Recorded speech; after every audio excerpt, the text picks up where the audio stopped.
This is the Decision Masters Podcast. I'm Kirsten Parker, the decision coach for overthinkers. When you feel good about your decisions, life feels good. You get to be present in your days and excited about where you're going. I'm going to help you build your decision mastery so it's easy to know what you want, navigate uncertainty, and handle any feelings that happen. Whether you're in the middle of some overthinking angst right now, or you simply love feeling in charge of your choices, you're in the right place. Clear, confident decisions are right around the corner. Let's get into it. Welcome back, friends. I wish I could share my screen right now because I have my text messages appear on my computer when I'm just doing kind of in between work and I was getting ready for the podcast. So I wasn't working with clients or anything. And I had my text messages up and I just see this little pop-up of my husband's face covered in our miniature dachshund and then like 6 more. Like, this is what happens when you work from home and then sometimes your husband is just also lying on the couch. You're like, I'm getting important stuff done here. And meanwhile, he's just having the best day of his whole life. And so is our dog. So probably put those on my Instagram stories or something because everyone just needs a little more doxy in their life. It's just too good. All right. Today, I would love to talk about 2 things. First of all, I realized we talk about so many coaching tools and concepts on this podcast, but I have yet to share details of how coaching with me actually works. Besides having clients come on the podcast and talk about their experience, and I feel like that's the best way to hear how the process works, hearing it firsthand from somebody who's experienced it or who is experiencing it. But I just wanted to take an opportunity to break it down. Let's look behind the curtain. Let's talk about what is coaching and how does it work with me. And since I couldn't just leave it there, and I want this episode to give you something to take with you into your real daily life, whether we work together or not, whether we are already working together or not. And as I was creating the notes for sharing how coaching works in this episode, it became clear to me that I'm also sharing a framework for getting help. And that's the thing I want you to take away into your daily life. We have a wonky relationship with help and getting help, professional or otherwise. And I want to offer this framework as a way to simplify it. Because when you know what the system is, you can manage your expectations. You can lay the path and make it easier to walk down. So that's what I want you to take away from this episode. We're going to do a behind the scenes, behind the curtains look at what does coaching actually look and feel like and what happens and how can it affect your real life if we're to ever work together. And let's get you a 3-step framework for getting help so that you can think about the idea of getting help in a more empowered, proactive, intentional way. Sound good? So I'm a decision coach, which means I'm a life coach who specializes in upgrading the system and habits with which you make decisions. When people hear that, or they come across me on socials and they hear me talking about overthinking or people pleasing or perfectioning or procrastinating and achieving your goals and enjoying your life more, they have usually one of 2 reactions. If we're boiling it down to broad strokes, they have an lean in, ooh, tell me more reaction. Ooh, this is for me. You're my people. Or they have not that reaction. They have a cool, okay. This is what we're paying attention to for the first step of the framework for getting help.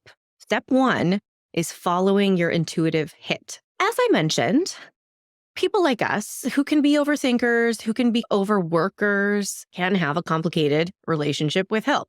This means we might have years, decades of practice suppressing or ignoring this intuitive hit we get when we come into the orbit of something that could help us. And I would like to encourage you to pay more attention to this intuition more.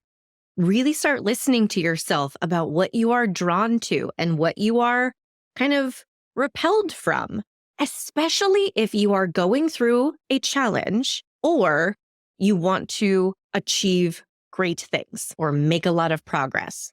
or both. This is what coaching is great for. Helping you through a season, however long that lasts, where you are experiencing particular challenge, usually more than one, and or you want to make intentional progress and achieve things that matter to you. And you know me, I'm all about fast, efficient decisions, making your life easier. A great thing that will happen when you pay more attention to these intuitive hits you have, when you are drawn towards somebody, when you want to lean in on something, when you're like, "Ooh, this could help me maybe," is that it will save you so much time. I recently signed up to work with a social media mentor. I didn't spend 3 weeks researching all the options and introducing new ideas to my brain. I trusted the intuition that led me to follow her and start liking her stuff and bookmarking her stuff. When it came time to make a decision, to take action, it was easy. So much time saved. Love it. So the first step of you and I working together, as of now at least, December 2023, is hopping on a consultation call. The consult is where we get a feel for each other. Like I said, this is you following your intuitive hit on, I think this could help me. And it's where you find out, okay, what would this entail? Would it help me? In the framework of getting help, this is step 2, investing in fact finding. Okay. The consult itself that we have together is free, but you do invest your time. This is a really easy step to avoid because of our risk and loss averse brains, because we can sneakily raise the stakes of stuff in the background so that when we look at taking a step like booking a consult call, our brains have tricked us into thinking, you're committing, you're taking 9 steps at once, you're acting before you're ready. Again, we're just making this framework set up for you so that you have a process to follow and you know what to expect as you go through this journey of getting help. So you've followed an intuitive hit. You've listened to yourself about, I think this person or this thing could actually help me. And then you're going to ask, what can I invest in order to get the data I need about how this thing will work, if it'll help me in the way I think it will, how I feel about it. And sometimes it will be like a little scary feeling like, I have to talk to a person on a consult, or I have to pay for a trial or whatever it is. But ask yourself, is this going to move me forward in this direction that I want of getting help and finding out if this is the right help? And how do you feel about that? And make sure your brain isn't sneakily raising the stakes and convincing you that saying yes to a consult or saying yes to a trial or saying yes to whatever it is saying yes forever to the biggest possible final option. So if we decide on the consult that it's a fit and we're going to work together, yay, we start your coaching program. This is step 3 of the framework for getting help. And it sounds pretty self-explanatory, but it is a really important step. And it's in here because people skip it. Step 3 is deciding. You have to commit to making a decision. What I see creates so much stress and then ultimately so much internal noise and disconnection from yourself is people do kind of follow their intuition some of the time. They walk a little bit down this path where they think, this person or this thing could help me. And maybe they do get a little more information on it. And then it goes away. It literally just like zoops to the back of their mind, the background of their life, and they never get back to it because they have not committed to making a decision one way or another, right? You either decide, yes, this is the help for me, or no, this is not. And here are my reasons. And here's what I'm going to do next with all of this new information I have. So that's why I say it sounds like maybe a little bit of a duh step, but it's so important to give yourself this gift of decisiveness. I promise it's going to help you feel more in charge of your decisions. It's going to help you feel more on your own team because you're not going to be going down all these half paths of this stuff could make my life better or help me. And then like, I never got back to them. You end up feeling so deprioritized and so like you're neglecting your own goals. And it's just not a nice feeling. And if you want to take ownership of this challenge that you want help with or this goal or progress that you want help with, let's start with this decision to get help, right? Let's be decisive. So that's your 3-step framework for getting help. Use this. take it into your next life situation where you might consider getting professional or official help. It's not always paid help that we avoid getting, but I'm talking about stepping up your game, not just like asking your friend for her opinion or asking your partner to be your accountability buddy, like really upping the stakes a little bit so that you create some extra charge and you create some extra structure and accountability and guidance and help and support. So the 3 steps you're going to do is follow your intuitive hits, invest in fact finding. And then step 3 is decide. Now, I'm going to give you an idea of what it's like to coach together. What does it feel like to be in a coaching program? How does it work? What kind of conversations do we have? What kind of goals can we work on? Your coaching program, whether it's a private one-on-one program or your Indecision Masters, which is the small group program I run, every coaching program starts with a kickoff session where we establish your vision, goals, and values. This gives you a super solid understanding of where am I? Where am I going? Who do I want to be? How do I want to feel? What do I want to change? Which is delicious because you get to feel intentional and clear and grounded, even if you also feel overwhelmed and confused about some stuff. You have committed to not stay overwhelmed and confused, or just wait till that goes away on its own, hopefully someday soon. So we kind of locate you on a map, as it were. We find out, where are you? Where do you want to get to? And I work with people on internal and external goals. What I call internal goals are be nicer to myself, or be less self-critical, lower my baseline daily stress, feel more connected in whatever relationship, be less reactive to your boss, make this decision about your career by X date. And of course, since I work with people on decision making, a lot of the internal goals that we establish and are going to make progress towards are less overthinking, feel more decisive, trust my decisions more and second guess them less, make more decisions based on what I want and not people pleasing. And then external goals are more tangible. Finish the first draft of my book by this date. Get the cabin on the market by this date. Now, you might already hear that and be thinking, oh, that's a lot. And accurate. People have a lot of things that they want to change and make progress on in their lives. But it's so easy to get overwhelmed by it because A, we don't know how. How do you be nicer to yourself? Ugh, that sounds weird and hard and time consuming. And I'm so tired and I have so much work to do. I don't know when I'm going to get around to that. And I've always been like this. So how do I know how to change it? Am I reading your mind right now? So there's that. And there's also like, how do I do all of this at once? So this is where I always remind people, yes, this is why you're not living your life just like everybody else, trying to do everything else by themselves, which is not a knock on anybody else. You are just giving yourself the gift of acting on the desire to feel better and have more of what you want.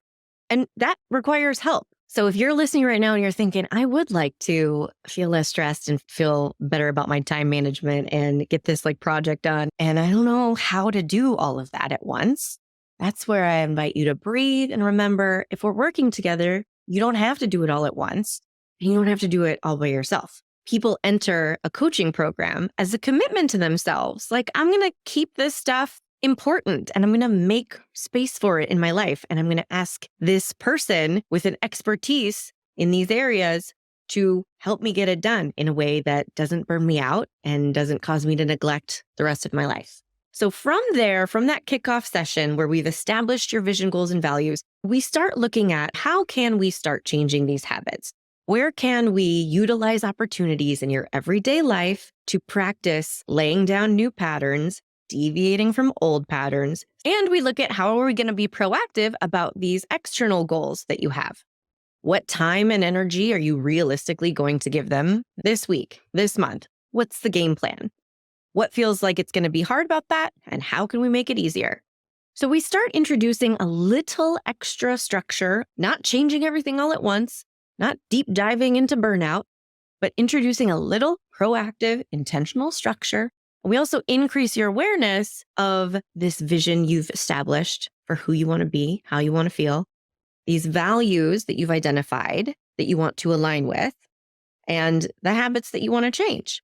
So what that looks like in a real life coaching session or on Slack, because I communicate with all of my clients on Slack. So you don't feel like you're on an island by yourself between sessions. What those conversations look like are a mix of checking in on what are we celebrating? What went well? What progress are we proud of? What worked this week or this month? And then checking in on the goals. What are the plans? What support do you need? What structure do we need to implement? What problems do we need to solve to take the next step? And we look at your daily life. So this is the stuff that sometimes people feel like, is this the right thing to bring up? This feels like a small thing. Maybe you had a reactive moment with your partner. Maybe you ruminated for 2 days on something you got in a text message. Maybe you said yes to something at work that you have no time for, but you always say yes to this person because they always come in with their energy all hot and like feel really intimidating. So a lot of our coaching conversations end up being about your daily, I call it ground level life experience. This is important because this is where change happens. Change happens in your day-to-day moments. It doesn't happen on the cerebral, high level cognitive plane of life.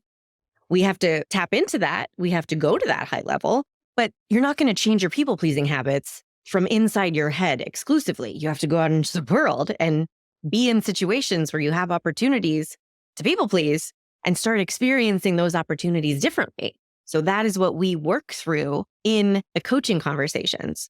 We look at, okay, so you were invited to 3 events in the span of 1.5 days. You said yes to all of them because you felt obligated or you were worried about offending someone or you feel like it's your duty as a good friend or a good blah, blah, blah, blah, blah. Now let's look at how you really feel. How do you feel without a filter? What do you want to do? Let's find out why. Let's investigate the options that you see. Let's question any assumptions happening. Let's find a way to get you feeling in charge of whatever choice you make. Let's talk about what fears and questions are coming up when you think about making those choices. We have all of these conversations without any agenda towards a specific decision. We don't work under any agenda other than helping you move towards your vision of being the person you want to be, aligning with the values that you said were important, and making meaningful progress on the goals that matter to you. That's it. And if one of your goals is people please less, feel more in charge of my choices, then we're going to use all the opportunities we can without judgment to work on that habit change and get you making decisions in the way you want. So that's one little taste of how our conversations can look. They can start with someone bringing up like, oh, I did this thing, or I'm ruminating about that thing, or I'm super frustrated about this thing. And we just kind of dig into that. How can this be an opportunity to move forward in your goals or align with your values? And then some of the coaching conversations start off more logistically. So you have some goals you want help with. I can help you organize your thoughts around them, minimize some chaos, figure out some time structure.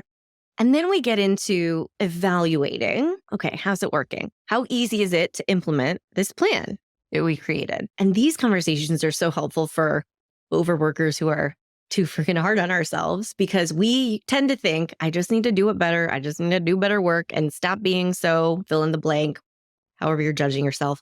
And I just need to figure it out and it'll get done. So that's when we have coaching as the kind of container to remind us, oh yeah, I don't just want to be a productivity machine.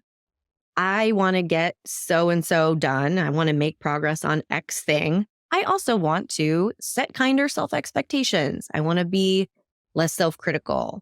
I want to enjoy my day-to-day existence more, which is hard to do when you're like constantly beating yourself up for not doing enough.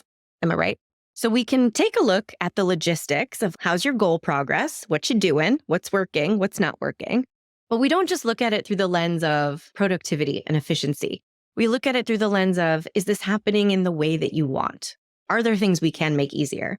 Are the things that you think are hard really the problem here? I was talking to a client who wasn't making the progress she wanted on something that she was creating, and she really thought it was just a time management issue or a focus issue. It should just be like something with an easy fix. And if you've been with me a while, then you know one of my mottos is, if it were easy, it'd be easy. I just heard Rachel in my head. It wants a cheater, always a cheater. Sorry, if you know, you know. So when our session, she was kind of beating herself up for a while about like how she should just be able to work on this thing better and more, and she's not. And I invited her to take a breath. invited her to do a little compassionate self-forgiveness for that judgment fest, because that is not the way she wants to achieve this goal. She does not want to beat herself to the finish line. That's not what we're trying to do here. And then I just ask little more specific questions about what's happening, what her thinking is, and she gives herself time to reflect. She gets out of the mindset of, I should just be doing this and everything is wrong with me, that this isn't done yet. And she gives herself a chance to actually breathe and actually look at, what am I thinking? How am I doing things? And we find really significant challenges that are in place that are preventing her from making the progress that she wants that have nothing to do with time and focus and scheduling and the lighting in your office or whatever we think is the problem. Sometimes you need that outside perspective to ask these questions of, well, how are you thinking? What consequences are you afraid of that you might not even know about?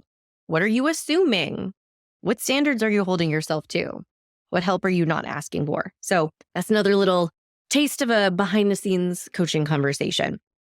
And just as a disclaimer, I know I share client stories on here, and clients have been generous enough with their time to come on to the podcast and do interviews, which is so much fun. I'll link a bunch in the show notes. But I also just want to put out there that anytime I share a client story that's not them talking directly to you, it's always kind of an amalgamation of a few clients. I am not here to spill anybody else's tea. So when I'm telling a client story, it's usually kind of a combination of a few stories that's representative of a real person's experience. I just wanted to make that note that we're respecting privacy over here. And if a story sounds familiar and like I'm talking exactly about you, then that is just evidence that everyone's going through the same stuff. I promise. We're all experiencing the same mental wonkiness, the same self-judgment. We're riding the same struggle bus a lot of the time. That's why help like this exists, because I've worked with enough people on the same challenges, on the same habit changes, that we can get you moving through in a super efficient and clean and effective way. So I hope that was fun for you to hear a little behind the scenes on what coaching is like in the moment of the conversation. And I hope you take the 3-step framework for getting help into your life. And I hope you get all the frickin' help that you need. And if some of that help is from coaching, if this episode has helped you kind of fill in the blanks of what coaching is like, and you want to know more, you want to trust that intuitive hit, book your consult. We've already established that it's a no risk, no commitment, fact-finding mission for both of us. My job is to find out if I can really help you and if this is the right fit for you. And your job is to find out, is this what I really want? Is this the right person, timing, all the things? And remember, if you're listening real time, so December 2023 or January, the next Decision Masters program starts January 23rd. And if you sign up in December, then you get 2 bonus hours of private coaching on top of everything else that you get in the program. So if you're looking for a great gift to give yourself, I'm biased, but I would love for you to consider bringing some coaching into your life and making everything easier. So all those links are in the show notes. I hope you have a fabulous week, and I'll see you soon. Hey, want to find out your decision style? Obviously, go take the decision style quiz. It's in the show notes and at kirstenparker.com/quiz. We all have our style when it comes to making decisions, but do you know how to use your default way of thinking to your advantage? Or do you mainly get stuck in the most annoying parts of overthinking and people pleasing? The decision style quiz has your answers, my friend. Take it right now at kirstenparker.com/quiz.